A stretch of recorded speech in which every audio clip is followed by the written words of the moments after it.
Alright, so nagbabalik tayo sa ating violin tips and tricks. And for today's video, we're not going to talk about anything about playing the violin. But let's talk about taking breaks. Okay, so marami kasi sa atin, parang feeling natin we have to be consistent, we have to do the work every day, ganyan, grind, ganun, hustle, kung ano man yung tawag nila doon, di ba?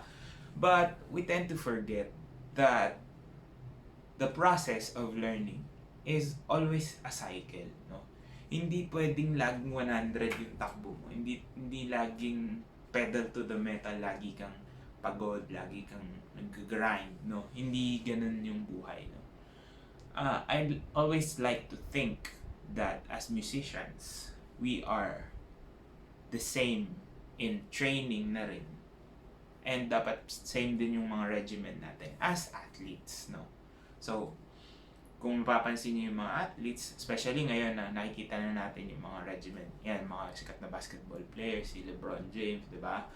He was, parang na sabi niya na he spends over $1 million to take care of his body. And we tend to forget that as musicians. Parang niisip lang natin, kailangan lang natin lagi mag-practice, no? And practice lang tayo ng practice. Na umaabot na tayo sa sobrang frustrations. And hindi na rin siya nagiging healthy for us. Kaya dumadami yung nababurnout. Kasi we tend to forget that after every training, there should always be rest and recovery. Yun yung nakakalimutan natin. Okay? Kasi if you keep on training yourself, wala namang masama. Pero kailan ka makaka-recover? Kasi, yun nga, we're prone to injuries because of this. No? Kasi nga, ang injuries natin, hindi siya high impact. Kung tawagin nila, overuse injury. No?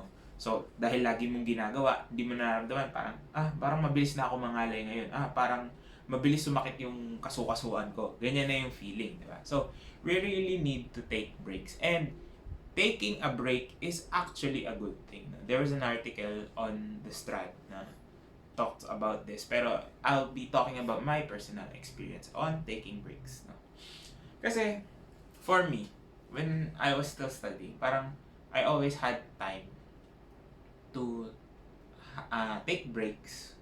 For example, let's say sa buong linggo, nag-practice ako for let's say 2 to 3 hours every day. Pero by Sunday, I won't hold my instrument. May ganun ako minsan na times, no?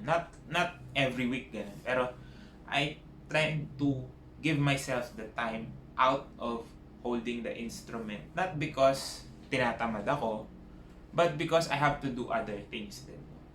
Let's not forget that music is a form of expression. And what can you express if you don't have any experiences that na pwede mong i-express, di ba? We talk about ano ba yung mga pwede nating express na emotions, love, hate, fear, anxiety, di ba? Happiness, joy. So, there are a lot of things na you need to experience first bago mo siya ma-translate into your playing, right? Hindi mo naman pwede sasabihin mo sa estudyante mo, dapat tunog in love if you never experienced love, di ba? May mga ganun. So, you have to be human. Di ba? This is where it all goes down to. It's being human. No? Yung training can only do so much. Pero, sabi ko nga, di ba? Yung experience is, doon papasok yung art form. Kasi, yung pagte-training mo, yung facilities, yung basics, it's all technical. Pero paano mo siya itatranslate? Paano mo pagsasamahin lahat ng technical na natutunan mo and give it justice to actually speak your emotions or convey your emotions to other people. So, by taking breaks, by not doing what you're supposed to do, I mean, if you're not going to practice, you're doing something else, diba? Let's say you go on a trip or you read a book, diba?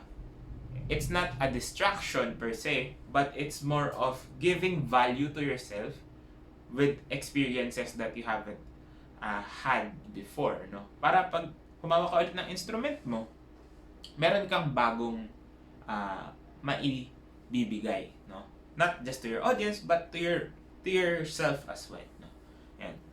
Ewan ko kung yung iba dito would agree with me. Sometimes, if you don't practice, siguro, minsan, may pinuntahan kayo, family event, ganyan, 3 days kayong nawala. Tapos pag hawak mo sa violin mo, you try to play the same piece.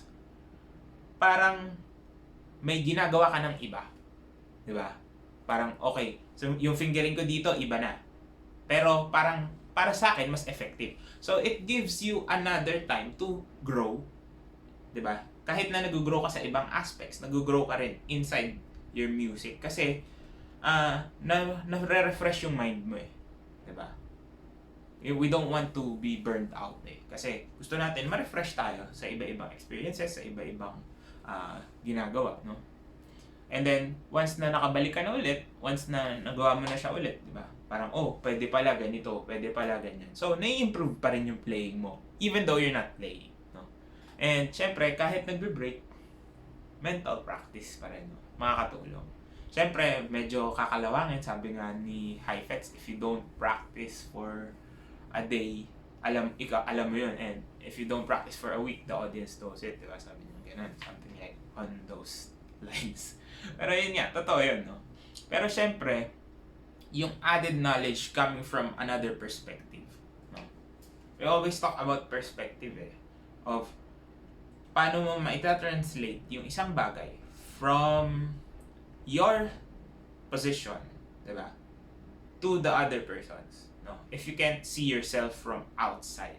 So, it's more about not just resting, but actually giving yourself the time to grow. Kasi if you're just growing mechanically, no, if you're not growing as a human, as a person with emotions, a person capable of doing more than just playing the instrument, diba? Kasi music making is different from just playing.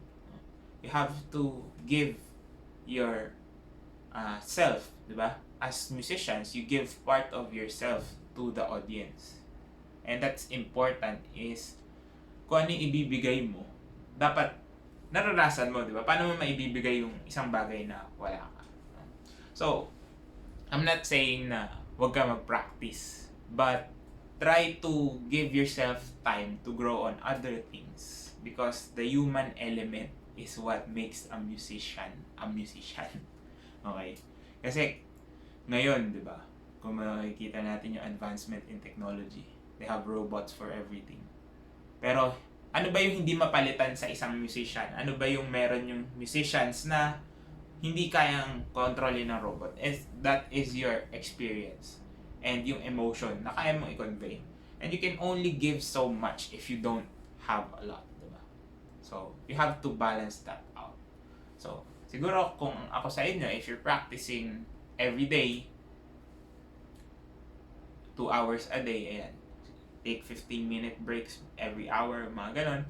Tapos, try to have a day of doing something else. Like, for example, on a weekend, huwag ka mag-practice. If the whole week nag-practice ka, on a weekend, do something let's say, mag-try ka mag-garden or magluto ka, di ba? Or spend time with your friends and family. Kasi yung pagkakakulong natin, we're developing certain skills but we're lacking on some other skills na importante din as musicians. Yeah. So, it's okay to take breaks, don't worry. No? Don't feel guilty. Pero syempre, iba yung break sa tinatamad lang. Okay? Okay, ba? Discipline is still key, but taking a break is learning to understand that it is part of the process of growing, of learning your craft. Diba? Yun lang mahalaga doon. Naintindihan mo na kailangan ko to kasi makakatulong to in the long run for me. Yeah. So, I hope nakatulong tong video na to sa mga nanonood nyo, no? Please comment down below kung may gusto pa kayong malaman about this topic or any other topics na pwede natin pag-usapan in a video. And also, share this, no? Para sa mga taong kailangan ng break. Para hindi naman sila mag-guilty. No? Maintindihan din nila na it's normal. It's part of being a musician. And please do subscribe to my channel. Ring the bell icon for more content. And I'll see you on the next video.